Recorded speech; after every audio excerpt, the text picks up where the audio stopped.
Hi, my name is Neil Rathi. I'm going to be discussing work entitled Information-Theoretic Characterization of Morphological Fusion. This is joint work with Michael Hahn at Stanford and Richard Futrell at UC Irvine.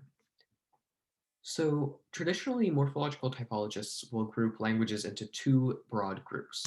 The first is agglutinative languages, so for example, Hungarian, and these languages segment morphemes into independent features that can be easily split.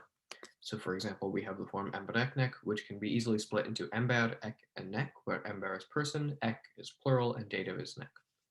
On the other hand, fusional languages, like Latin, will phonologically fuse morphemes together.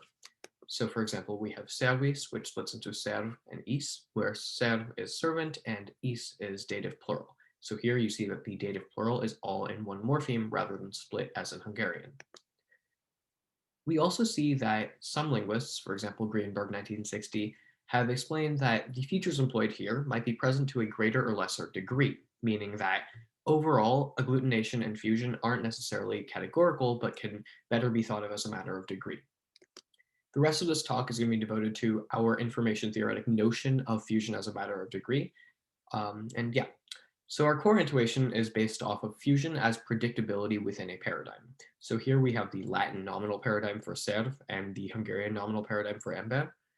And what we can, our information theoretic notion is based off of the idea of blocking out or masking the dative plural in the paradigm.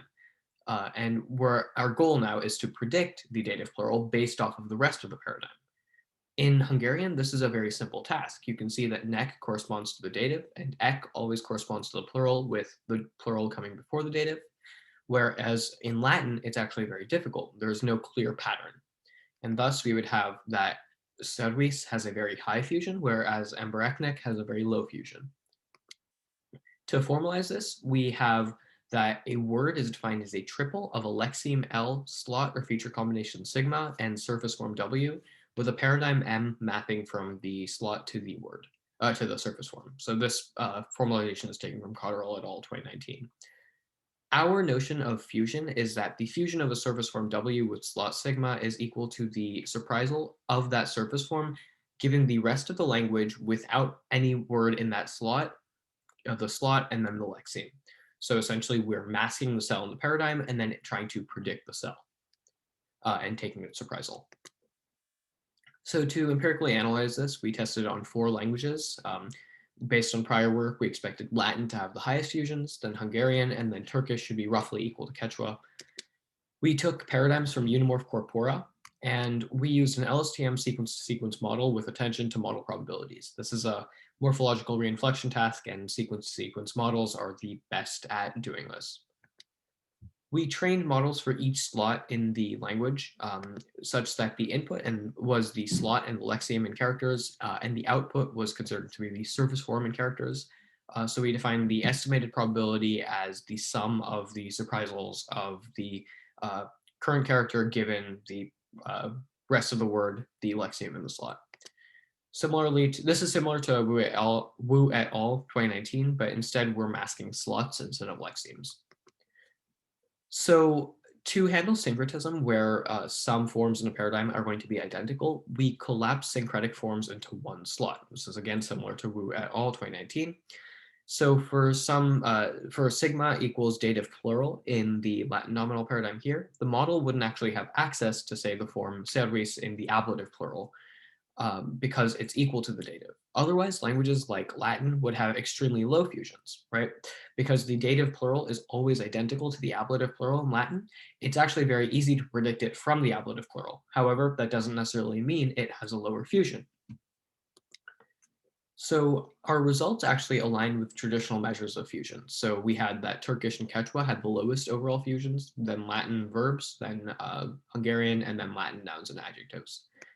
So we see that Latin and Hungarian significantly differ by part of speech. You can see that Latin verbs have much lower fusions than Latin nouns and adjectives, and Hungarian nouns are also lower in fusion than Hungarian verbs. Additionally, Latin verbs have a lower fusion than we would expect. However, this makes intuitive sense. Latin verbs are easily segmentable. So for example, impugna bamur can be split into impugna, ba, mu, and ar, where impugna is the root, ba is the imperfect, mu is the first person plural, and r is the passive. And correspondingly, this has a very low fusion of 0.35.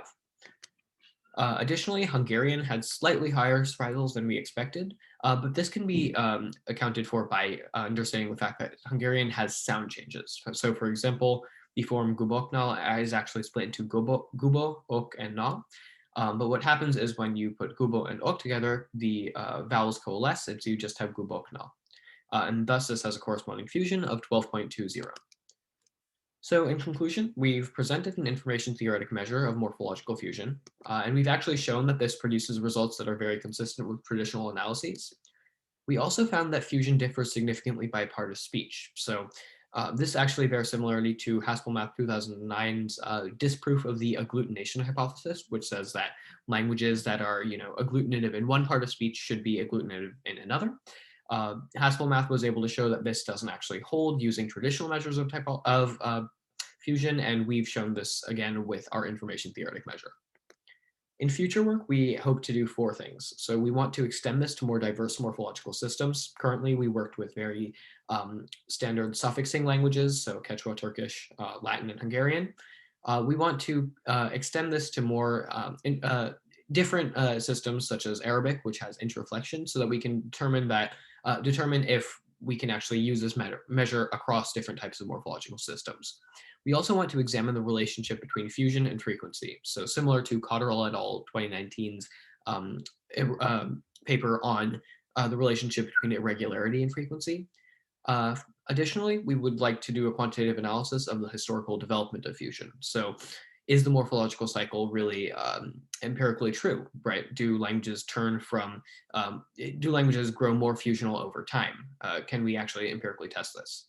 And finally, we want to extend morpheme ordering work to fusional languages. So Hahn et al. 2021 looked at morpheme order as a product of efficient communication from the memory surprisal trade-off in agglutinative languages, and we hope to extend this to fusional languages.